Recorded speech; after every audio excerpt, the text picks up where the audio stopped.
আর দেয়ালে সুন্দর টেরাকোটা, আর দেয়ালের পিছে দুটো নারকেল গাছ। দেখেন তো এই বাসাটা, না না, এটা না, আরেকটু সামনের দিকে গেলে পাবো।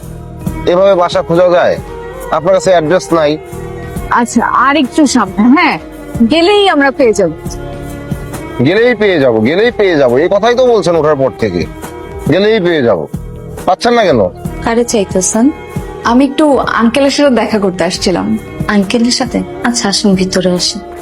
আসসালামু আলাইকুম আঙ্কেল। ওয়ালাইকুম আসসালাম। আঙ্কেল, আমি অবন্তী। আমি চোখে দেখি না ঠিকই, তবে কণ্ঠস্বর বুঝা আমি মানুষ চিনতে পারি। আঙ্কেল, আমি কি কিছু সময় আপনার সাথে কাটাতে পারি? কিছু সময় কেন মা, তুমি যতক্ষণ খুশি আমার সাথে থাকতে পারো। আমার পিছনের র্যাকের মধ্যে দেখো বিস্কুটের বয়ম আছে, ওটা নিয়ে আস, আমরা দুইজনে বিস্কিট খাইতে খাইতে গল্প করি। তোমার